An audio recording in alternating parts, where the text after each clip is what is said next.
여야의 최고 파트너입니다. 주진우 라이브 공식 여야 대변인 두 분 모셨습니다. 박성준 더불어민주당 의원 어서 오세요. 예, 안녕하세요. 최영두 국민의힘 의원 어서 오세요. 네, 안녕하십니까. 네, 최영두 의원님 잘 지내시나요? 예, 예산심사 때문에 좀 바쁩니다. 그렇습니까? 선대위 구성 때문에 바쁘시지 않고요? 선대위는 천천히 하겠죠. 그리고 워낙 인물이 많으니까. 그런데 저는 이제 여당 9명, 야당 6명 해서 15명으로 예산 소위가 구성되어 있습니다. 예. 오늘부터 시작했거든요. 네. 아침 9시부터 뭐 지금까지. 예결이시죠? 예결이. 예, 예결이 또 소위인데 그래서 밤 12시까지 할 것 같아요. 전부 602조를 다 다루니까. 법사위 지금 이제 상임위 안에 또 예산 소위가 있거든요. 네. 저도 지금 예산 소위 하에다 나왔는데 저도 10시, 11시, 12시까지 할 것 같습니다. 그렇습니다. 예. 열심히 좀 해주십시오. 자, 국민의힘 선대위 구성 어떻게 돼갑니까? 오늘은 나경원 전 의원 이름 나왔어요. 그리고 뭐 권성동 의원은 사무총장이 된다고 하고 아무튼 비서실장도 그렇고 왜 그런지 몰라도 MB계 이명박계 사람들이 계속 이름이 오르내립니다. 그게 이제 그렇게 분류를 하면 그 시절에 대통령 할 때 조언도 인재니까 발탁이 되기도 했을 테고 또 그러니까 국정 경험도 있고 또 실패의 경험도 있고 하니까 네. 교훈을 많이 얻으셨겠죠. 그런데 지금 뭐 그렇게 이제 그런 시절이 한때 그게 친이 친박 이제 논란이 있을 때는 그런 구분이 의미가 있겠는데 지금이야 뭐 친이 친박이 어디 있습니까? 근데 저는 볼 때 이제 그 윤석열 후보와 그 주변의 인물들을 보면은 이제 국민의힘 전신에 그 주류들이 있었지 않았습니까? 지금 네. 말씀드린 것처럼 이명박계가 있었고 이제 박근혜계가 있었는데 박근혜 전 대통령이 당선되면서 이명박계에 있었던 주요 인물들이 물러나 있었잖아요. 네. 그러면서 박근혜 전 대통령이 상당히 이제 탄핵의 위기에 있을 때 사실 야당과 그 당시 이제 국민들의 어떤 탄핵의 목소리도 있었지만 실질적으로 탄핵의 주도 세력이 누구였냐면 이명박계였단 말이죠. 지금 얘기하는 권성동 의원이라든가 장제원 의원 이런 네. 분들이 실질적으로 MB계가 박근혜 전 대통령을 탄핵하는 주도 세력이었습니다. 예. 그렇지만 이제 정치가 어떻게 된 거냐면 이제 정권이 교체가 되고 민주당 정권이 되다 보니까 이들 세력이 사실은 힘을 발휘할 수 없는 조건이었죠. 그렇지만 이제 윤석열이라고 하는 이제 아이콘이 등장하면서 다시 이제 MB계가 귀환하는 건데 지금 지난번에 제가 방송을 얘기했을 때 이준석 효과가 뭡니까? 그동안에 국민의힘이 과거의 그 악습이라고 할까요? 구습을 벗어나서 새로운 국민의힘으로 가라고 하는 건데 지금 보면은 한 10년도 훨씬 지나서 이명박계가 다시 들어선다라는 것이 과거 회귀 그야말로 이제 복고 정신으로 가는 거 아니냐라고 하는 것이 지금 인물을 통해서 우리가 읽을 수 있는 단목인 것 같습니다. 뭐 그 시절에 이제 이명박계라고 하지만 사실은 주요한 인물들은 다 이제 정치적으로 다 퇴장했고요. 다 뭐 했고 지금 이제 그 시절에 이명박 정부에서 뭐 역할을 했다거나 그런 분들도 없습니다. 지금 뭐 권성동 의원이 이명박계라고 하기도 어렵고 이명박 정부에서 비서관을 했죠. 네, 법무비서관 했죠. 예. 근데 그건 뭐 유능한 법조인이니까 발탁돼서 한 것이라고 볼 수 있는 것이죠. 아니, 그건 제가 또 한 번 얘기 드리면 이명박 전 대통령이 2007년 대선 당시에 그 당시 그 BBK 특검이 있었지 않습니까? 네. 특검을 조사했던 검찰 출신들도 지금 윤석열 전 총장 지금 캠프에 많이 가 있지 않습니까? 네. 그런 걸 보면 그 중심과 요체 핵심은 결국은 이명박 전 대통령과 함께했던 사람이다. 이렇게 볼 수가 있는 것이죠. 제가 네. 이명박 대통령 취재 열심히 하잖아요. 했죠. 네. 했는데 이명박 대통령 구속되거나 무슨 일이 있을 때 집 앞에 제가 가서 앉아 있잖아요. 거기서 나오시던 분들이 다 지금 윤석열 캠프에 가 있지 않습니까? 네. 그래서 제가 얘기하는 것 같습니다. 그때 최영두는 안 나왔습니다. 그동안 그 당시는 뭐 아주 저 미관의 말직에 있어서 아니 무슨 또. 그래서 김종인 전 비대위원장이 그런 얘기하는 거 아니겠습니까? 극단적인 표현을 쓰는 거죠. 아니 근데 그 주변에 이제 그 인물을 볼 때 정상적인 인물들이 많이 있지 않다 이런 표현을 쓰는 거죠. 모든 대통령이 이제 공과가 있고 이명박 대통령도 공과가 있고 또 박근혜 대통령도 공과가 있고 또 그때 잘 모시던 사람들 그걸 또 바로잡으려고 노력했던 사람들이 있기 때문에 그걸 한편으로 뭘 해서 딱 이름표를 붙여가지고 누구 개다 이렇게 하는 것은 지금 우리 당의 사정하고는 맞지가 않은 것 같고요. 지금 네. 거기서 더구나 별도의 무슨 인물이 있는 것도 아니고 과거에는 정말 이명박계의 좌장이 있고 쫙 그 계보가 있었습니다. 그런데 지금은 이제 그때 그 사실상 이명박 대통령을 대신할 만한 대리인이랄까 또 박근혜 대통령을 대리할 만한 대리인이랄까 뭐 이런 게 있었기 때문에 그런 계보라는 게 성립했는데 지금 그게 없기 때문에 이제 윤석열 뭐 단일 개표로 다 가야죠. 어쨌든 그리고 또 국회는 국회대로 몫이 있기 때문에 대통령과 다른 역할을 하면 되고요. 윤석열 후보 주변에 지금 이제 이명박 전 대통령과 가까운 사람들이 있다라고 하는 것을 어디서 읽을 수 있냐면, 그러니까 대통령 후보 그리고 정당이라고 하는 것은 결국 이제 이념과 같이 미래 비전을 가지고 하는 건데, 여기는 철저하게 지금 캠프에 보면 이익 중심으로 가고 있는 것 같고, 또 하나는 정치적인 어떤 의리보다는 사실은 이제 여기에 볼 때는 그 캠프 전체적으로 볼 때는 자리 싸움하고 있는 느낌이 있기 때문에 거기에 따른 어떤 모습들이 지금 읽혀지고 있지 않나 싶습니다. 박 의원님은 내부 사정을 전혀 모르시면서 아니 그렇게 읽혀지고 있지 않습니까? 네. 근데 최영두 의원님 여유롭습니다. 그러네요. 분위기가 국민의힘 좋은가 봅니다. 윤석열 후보하고 이준석 대표 이 미묘한 신경전 이제 좀 사라집니까? 그건 이제 사라지겠죠. 사라지고 그다음에 윤석열 후보도 그렇고 이재명 우리 이준석 대표도 그렇고 두 사람은 뗄래야 뗄 수가 없는 지금 공조관계가 성립해야 되거든요. 그렇죠. 대선을 치러야 되는. 사실은 우리 당에서 우리 당이 지난 7월 말에 입당해가지고 우리 당의 지지율을 끌어올리고 대선 후보까지 오른 또 공이 또 이제 윤석열 후보한테 있는 것이고, 또 그에 앞서서 윤석열 후보가 이 당에 입당하기로 결심하게 된 것은 결국 이준석 대표 체제, 이준석이라는 바람이 일으킨 우리 정치 국민의힘의 변화, 이런 것에 대한 기대가 서로 상승작용을 했기 때문에 가능했던 일이거든요. 근데 두 분이 서로 좋아하진 않는 것 같아요. 근데 그건 외부에 보기 나름이고 약간 이제 서스펜스를 보여주는 게 홍영석 교수가 있는 것 같은데, 어차피 같이 갈 분들이고 또 역할 구분이 명백하니까 큰 갈등이 그러니까 이런 것 같아요. 이제 방향에 대한 어떤 고민일 수가 있는 건데, 결국은 대선 후보가 뽑혔을 때는 당의 중심이 이제 대선 후보 중심으로 가지만 결국 그러면 지금의 국민의힘의 힘의 원동력이 어디였냐, 이준석이라고 하는 그 당 대표 아니었습니까? 여기까지 오는데 그거는 역할을 했는데, 윤석열 후보가 역행하고 있는 모습, 그것을 이준석 당대표는 인정할 수가 없는 것이죠. 그렇다 보니까 거기에서 파열음이 나오는 거고, 거기서 새로운 혁신에 대한 목소리가 안 나오기 때문에. 오늘 근데 최영두 의원님 너무 여유로우신데. 아니 후보를 근거 없이 비방하시는. 아니 비방하지 않으세요. 이미 역행하고 있는 모습이 있지 않습니까? 그러니까 이준석 대표가 그런 얘기를 하는 거고요. 1315님이 민주당도 낱말하자면 낱말하지만 안 됩니다. 예전에 김대중 대통령을 따르던 분들 윤 캠프에 있습니다. 얘기합니다. 그분들 조금 있죠. 아주 소수지만. 그건 제가 얘기한 것처럼 김대중 전 대통령과 관련된 이 시대가 얘기하는 시대 정신에 대한 것들을 잘못 보고 지금 그분들도 역행하고 있는 것이죠. 그런데 민주당이요? 민주당은 송영길 대표 너무 나선다 이런 얘기 또 많아요. 이렇게 봐야 되죠. 뭐냐면 이제 우리 당의 큰 흐름을 좀 보면 이재명 후보는 여의도에서 있었던 인물이 아니지 않습니까? 그렇죠. 그러다 보면 실제 우리가 경선 과정에서 이낙연 후보라든가 정세균 후보, 나머지 후보들과 이제 치열한 경쟁을 했는데, 지금 당 중심에 처음에 원팀 구성이 필요했던 겁니다. 그러니까 이재명 후보가 이제 처음에 들어와서 우리가 얘기하는 연착륙을 하는 과정이 필요한 건데, 그때 역할을 누가 하는 거냐면 당대표가 하는 거고요. 지금 이제 조직 정비가 어느 정도 마무리되는 거고, 선 조직 정비 후 누가 나오게 되느냐면 이제 이재명 후보가 전면에 나서게 되는 단계에 있는데, 지금 교차 시점에 있는 거니까요. 그걸 좀 이해해 주시면 되겠습니다. 어떻게 보고 계십니까? 잘 되길 바랍니다. 그렇습니까?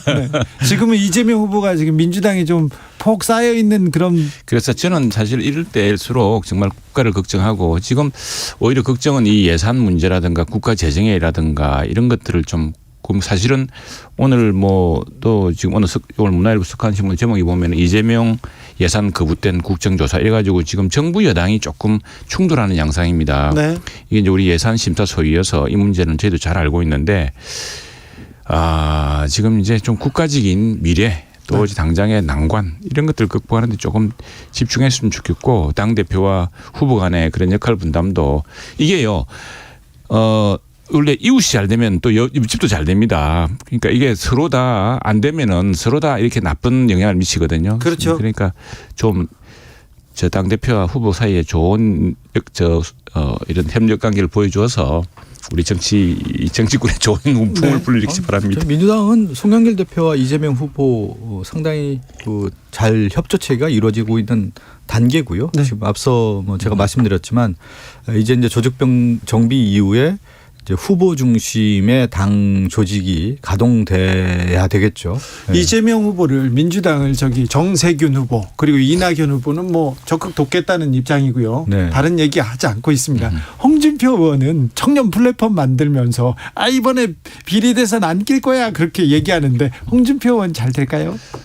잘 되셔야죠. 잘 되셔가지고 그 자산을 우리 네. 홍준표 전 대표의 자산이기도 하고 저는 사실 좀 눈여겨봐야 될 점은 사실 우리 홍준표 전 대표도 우리 당의 많은 분들이 그렇듯이 많은 분의 상당 부분이 그렇듯이 좀 우리 젊은 사람들한테는 뭐 라떼라든가 또 이렇게 꼰대라든가 이렇게 비치던 그 시절에 또 한 인물이었거든요. 그렇죠. 꼰대 대명사였죠 사실은. 그렇죠. 약간 그리고 이제 비호감도 또 있고 했는데 근데 이번에 보면서 이야 네. 저렇게 직접 소통하고 저런 것들이 요즘의 시대에 젊은이들한테 이렇게 호소력이 있구나. 그렇죠. 이걸 보여준 아주 좋은 모델이라고 생각합니다. 그런 네. 것들을 우리 당도 배워야 되고 네. 또 결국에는 저 홍준표 대표도 정권 교체냐 결국 선택을 해야 되거든요. 네. 그 큰 길에서 같이 만날 거로 생각합니다. 네. 뭐 저희 당 입장에서도 이제 홍준표 그 국민의힘 후보가 20대 30대 이제 지지와 인기를 얻었다라는 것은 눈여겨봐야 될 사안이죠. 원래 20, 30대는 민주당의 전형적인 텃밭이었고 네. 많은 분들이 이제 지지를 해줬는데 그 마음을 잃고 지금 20, 30대가 어디로 갈지 결정하지 못하고 있는 상태라고 저는 보고 있습니다. 네. 그 마음을 잡기 위해서 우리가 얘기하는 것처럼 지금 이제 청년 세대가 원하는 뭐 정책이라든가요. 또 네. 나갈 방향에 대한 어떤 명확한 제시가 있다고 하면은 20, 30대의 유권자의 표심이 다시 민주당을 위해서 또 이재명 후보를 위해서 돌아올 거라고 봅니다. 자 예산안을 네. 만지고 있는 최영두 의원님. 네. 종부세에 대해서는 어떻게 보세요? 폭탄입니까? 종부세가 이게 이제 너무 급작스러운 네. 인상으로 해서 오늘 어디 신문에 났던가요? 이게 지금 계속 나오고 있습니다. 신문에. 뭐 아니 1억씩 이제 세금이 나오는 경우도 있다고 하거든요. 그게 왜냐하면은 서울의 집값이 너무 올랐습니다. 네. 근데 이 종부세를 내는 분들이 이 집값을 올리기 위해서 노력한 것도 아니고 그냥 많은 분들은 특히 1가구 1주택인 분들은 그냥 그 집에서 계속 살아왔습니다. 수십 년 동안. 네. 근데 갑작스럽게 이렇게 집값이 오르면서 그런데 이분들이 그러면 그걸 해서 뭐 영업을 해서 돈을 많이 버느냐면 그게 아니라 대부분 은퇴하거나 이래가지고 지금 퇴직금 정도로만 살아가고 있는 분들인데 그분들한테 1억씩. 근데 그러면 집을 팔 수 있어야 되는데 또 집을 팔려면 또 세금을 안 받죠. 또 이렇게 양도소득세가 또 어마어마해요. 근데 그러니까 1억 세금 진퇴양난. 내는 사람들이 세금 내는 사람이 많지도 않잖아요. 몇 명 안 되죠. 75만 명이라면 종부세 아니 대상자가 그렇지 않아요. 종부세 75만 아니 1억 내는 명인데. 사람이 75만 명이라는 게 아니 말이 안 종부세 되는 거고요. 75만 종부세는 75만 명이라는데 근데 그분들이 이제 미치는 이런 또 연쇄 효과라는 게 또 있죠. 그러니까 이게 서울의 가장 중요한 주택 경기에 영향을 또 미치는 것이고. 아니 이 종부세는 명확하게 좀 바라볼 필요가 있을 것 같아요. 지금 윤석열 후보가 종부세 폐지안을 내세웠는데 지금 이제 11월에 이제 종부세가 나오는 걸 보고 표심을 자극하기 위해서 이제 폐지론을 얘기했는데 그러면 1가구를 가졌던 종부세 대상자들이 지금 얘기한 것처럼 한 75만 명, 국민의 한 2% 정도 안 된다고 지금 나오고 있는데 그분들이 갖고 있는 부동산 종합부동산세를 다 폐지하겠다? 정확한 근거 규정이 뭐가 있는지 뭘 하겠다라고 하는 것인지 나와 있지 않은 거고요. 제가 하나 예를 들어볼게요. 윤석열 후보가 지금 서초 강남에 집 한 30억 이상 되고 있는데 62평에 살고 있다고 하더군요. 종부세가 110만 원으로 지금 추정되고 있습니다. 그 집이 110만 원밖에 안 네, 됩니까? 그렇게 좀 추정되고 있어요. 그런데 그러면 윤석열 후보 110만 원 안 나겠다는 거 아니겠습니까? 지금 그것을 감세 공약을 내는 건데 실제 이러한 모든 정책에 대한 것들을 내세울 때 그 기준이 뭐고 어떻게 하겠다라는 거 그다음에 그거에 대한 로드맵을 제시하는 것이 아니라 단순하게 폐지하겠다라고 하는 정책을 내세웠을 경우에는 뭐 바로 그리고 하자는 게 극단적인 아니고요. 사례 몇 가지 사례를 가지고 종부세에 대한 얘기를 한다는 건 좀 맞지 않다고 봅니다. 지금 잠시만요. 서초동에 윤석열 후보 집이 60평대고 30억 40억 정도 하는데 예. 종부세가 100만 종부세 한 원입니까? 1인 1가구일 경우에는 110만 원 정도 낸다고 지금 나와 있습니다. 그렇군요. 예. 1억씩 내는 종부세를 1억씩 내는 사람은 진짜 부자인가 보네요. 그러면. 그게 그렇죠. 이제 보니까 예.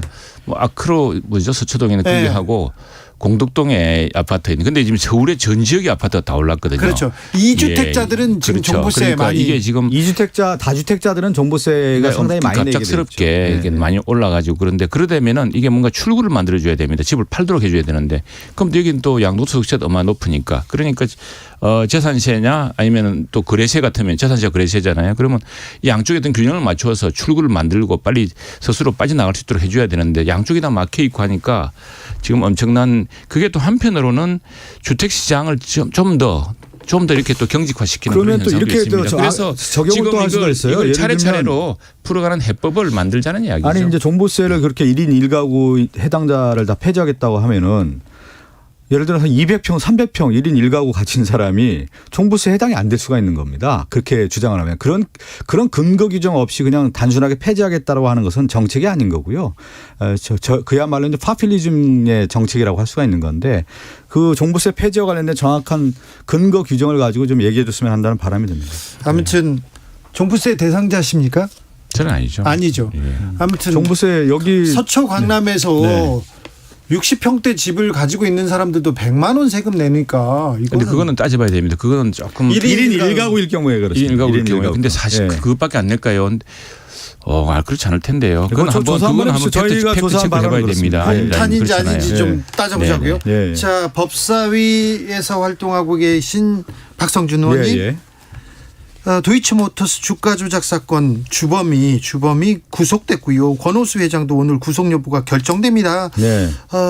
이 사건 이제 윤석열 후보의 부인 김건희 씨 소환이 임박했다는 소리가 들리는데 그렇습니까? 지금 이제 주가 조작 사건 같은 경우는 이미 이제 예전부터 나왔던 사건인데 요즘에 이제 수사가 탄력을 받고 있는 건데 제가 그 예전에 증권회사를 좀 다녔어요. 그래서 이제 주식과 관련된 부분을 좀 알고 있는데 주가 조작이라고 하는 것은 결국 뭐냐면 평범한 주식 투자자들에게 엄청난 손해, 네. 희생물을 삼는 사건입니다. 그래서 그렇죠. 중대한 사건으로 처리하고 있지 않습니까? 네. 근데 이 주가 조작을 하는 경우에는 보통 어떤 경우가 있냐면 회사가 있고요.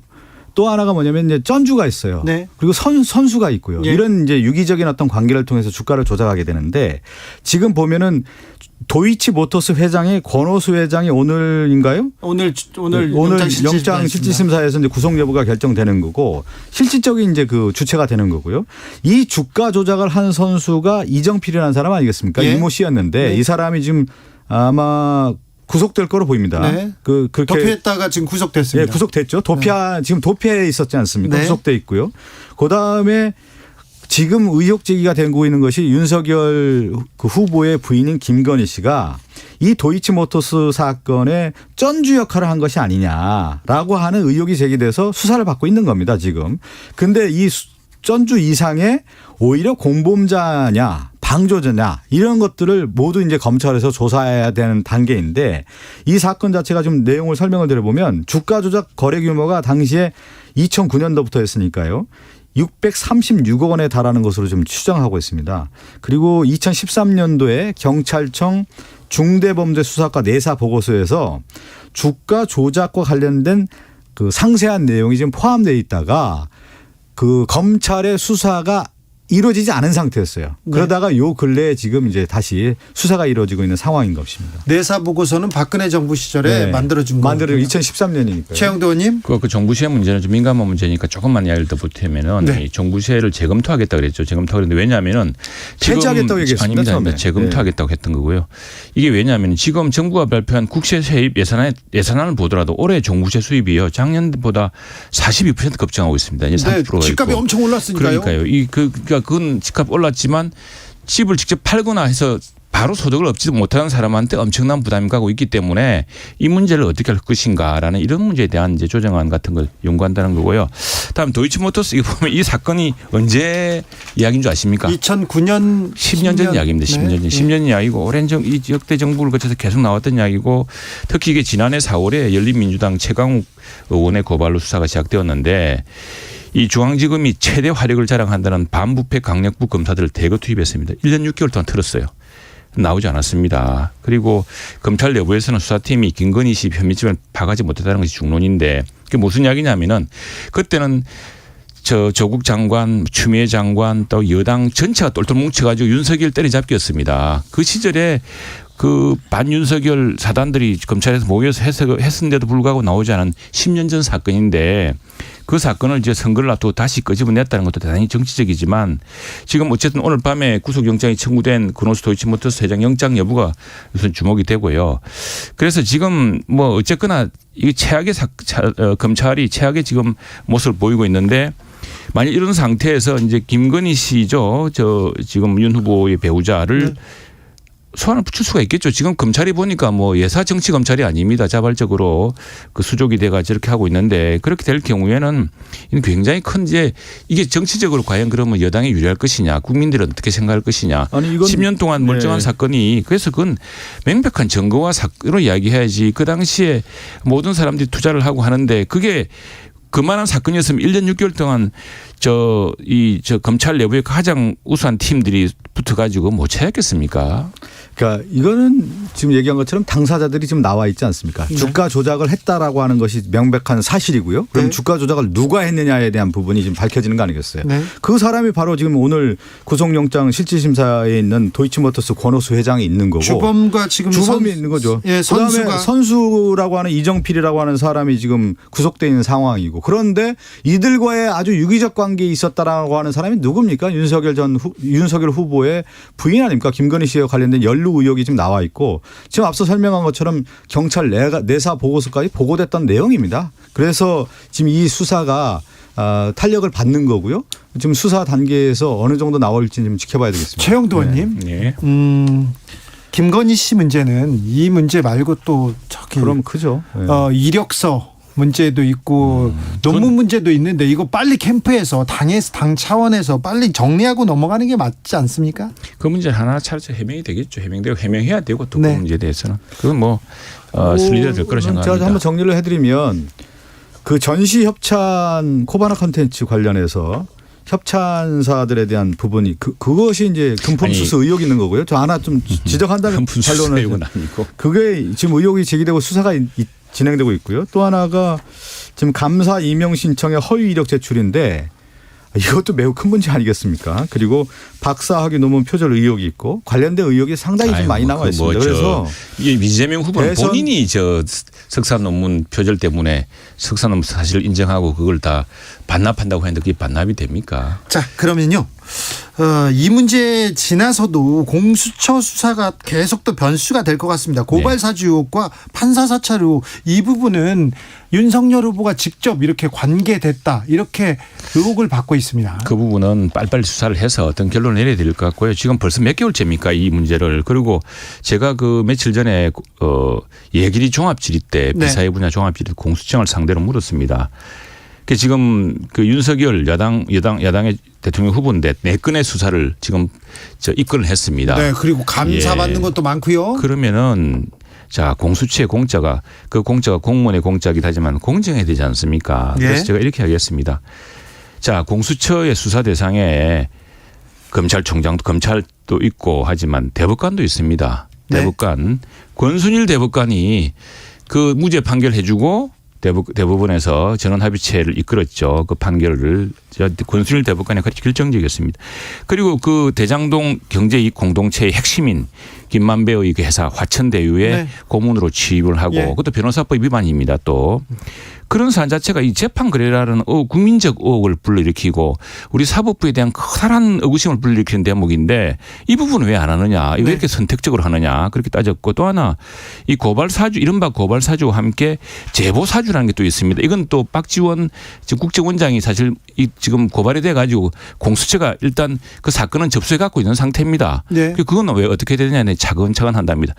아니 어떤 사람들은 고발되자마자 바로 가져와서 이렇게 하고 그래서 제발 공정한 수사, 공정해야 엄정할 수 있는 것이다. 저는 이렇게 이야기를 했습니다. 아니 그 공수처가 지금 이제 고발 사주, 특히 이제 판사 사찰 문건 불법 작성 의혹 이거에 대해서 이제 수사를 하고 있는데 고발 사주 관련된 부분은 지금 하나하나 좀 드러나고 있지 않습니까? 손준성 검사가 뭐 누누이 얘기한 것처럼 보냄을 통해서 윤석열 전 총장과 그 가족에 대해서 의혹을 제기했던 여권의 정치인이라든가 그다음에 언론사의 기자들을 대상으로 해서 야권의 그 당시 국민의힘 전신이었던 미래통합당인가요? 미래통합당의 의원에게 고발장을 보내고 그걸 아니, 사주했다는 의혹인데 그것이 지금 실체가 드러나고 있는 상황. 실체가 드러났으면 빨리 그러면 사법 조치를 지금 해야지 왜 지금까지 그 인물에 대한 실체들이 드러나고 있기 때문에 그 사건의 이제 맥락을 좀 조사하고 그러니까 지금 있는 공수처 있다고요. 수사가 이 또 문제의 하나는 시간만 끌고 있지 또 제대로 안 하나는 되고 있다는 이야기입니다. 지금 판사사찰 문건 불법 작성 의혹과 관련돼서는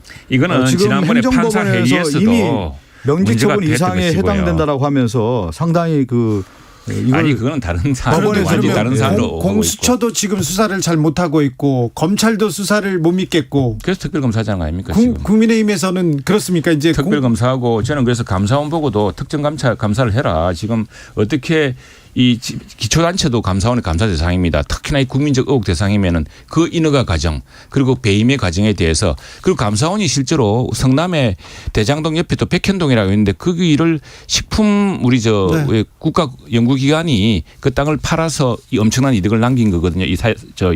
업자들이. 그래서 거기에 대해서는 그 고발을 했어요. 감사원이. 그러면은 그 고발이 그 고발했던 그 사안에서 직접적으로 인허가 건을 지은 것은 성남시청인데 성남시청과 당시 시장인데 왜 그거는 그러면은 안 건드리느냐. 기초자치단체인데 그리고 대장동 사건은 큰 의혹 그리고 공익 감사 청구도 들어와 있습니다. 이재명 후보 계속 대장동 의혹 특검 질문 계속 받고 있는데 조건부 특검 받겠다. 아니 이거 조건부 특검이라는 용어가 될 수가 없는 게 일단은 지금 그 경찰 검찰 수사가 진행되고 있지 않습니까? 그렇기 때문에 선 수사에 대한 부분이 매우 중요한 것이죠. 선 수사는 중요하죠. 네, 수사 우리나라의 특검에서 13건이 있었는데요. 검찰 수사 이후의 특검이었습니다. 지금 검찰 수사가 지금 진행되는 과정을 지켜보고 만약에 미진한 부분이 있다고 했을 경우에 특검에 대한 고려 이렇게 지금 이재명 후보가 말씀을 하셨기 때문에 검찰 수사가 진행되는 걸 좀 지켜봐야 될 것 같고요. 또 하나는 대장동 관련된 부분도 있지만 윤석열 후보와 그의 가족과 관련된 지금 비리 의혹들이 좀 제기되고 있는 상황에서 야당은 이 특검론을 제기하면서 사실은 이것은 실체가 지금 다 드러나고 있는 단계고 경찰과 검찰의 수사가 지금 그 인물에 대한 조사가 지금 어느 정도 가닥을 잡아가고 있는 상황에서 오히려 야당의 특검론 제기라는 것이 수사 물타기 하는 것이냐 아니냐라는 그런 의혹도 좀 제기되고 있는 겁니다. 최영두 의원님. 네. 그렇지 않죠. 그거야 뭐 네. 지금 우리 윤석열 후보가 그래 뭐 그렇게 한다면 같이 하자 그렇지 않습니까?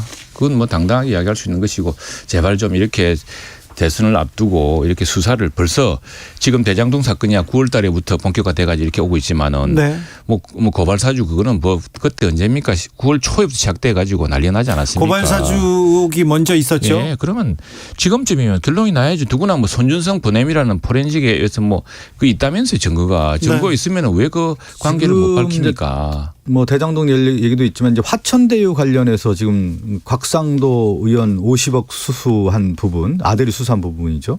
수사가 좀 미진한 부분이 있고 네. 특히 100억 관련 그 박영수 특검의 이제 친척이 받은 돈 친척 회사. 흐름 예. 그리고 지금 얘기 나오는 50억 클럽에 대한 얘기 여기에 이제 핵심적인 사건들이 있고 가장 중요한 것은 모든 사건의 돈의 흐름 아닙니까? 이 돈의 흐름을 파악하면 되는 건데 이 돈의 흐름의 실체들이 지금 나오고 있는 사건에 대해서는 지금 검찰 수사가 미진하다는 얘기를 하고 그러니까 싶습니다. 원래부터 자금 수출부터 해야 되는데 그걸 네. 안 했다고 일반적으로 이야기를 하고 있죠. 그리고 이제 뭐 어떤 큰 사건에 수많은 등장인물이 나옵니다. 왜냐하면은 그 인허가 과정에서 야당의 입도 좀 막아야겠고 네. 또 뭐 당시에 누구도 좀 해야 되겠고 이제 그걸 이제 우리 오랜 이런 사건에서 드러난 고전적인 말이 있습니다.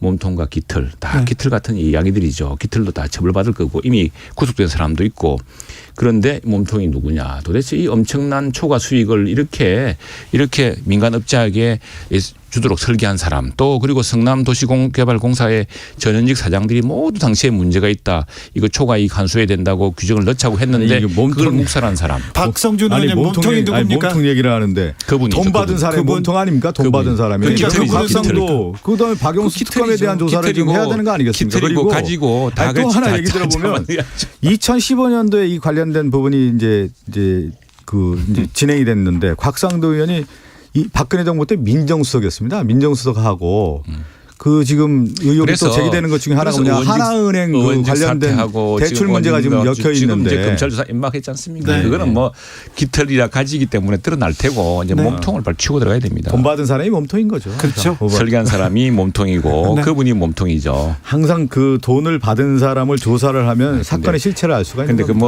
뭐 민주당이 많이 그렇게 샀지만 국민들이 이렇게 믿습니까? 70%가 지금 특검하잖아요. 0290님께서 공수처 검찰을 못 믿는데 특별검사는 어찌 믿고 맡기나요? 성공한 특검 박영수도 엉망이었는데 이렇게 얘기하는데 아, 특검 아니 그 특검 말고 드루킹 특검이 있었습니다. 그 딱 2달간 했습니다. 2달간 했는데 완벽하게 법원에서 모든 증거를 다 내놔라고 그랬거든요. 예, 그런 또 성공 사례도 있습니다. 자, 최가박당 여기서 마칠까요? 두 분 감사했습니다. 박성준, 최영두, 박성준 두 분 감사합니다. 감사합니다. 고맙습니다. 교통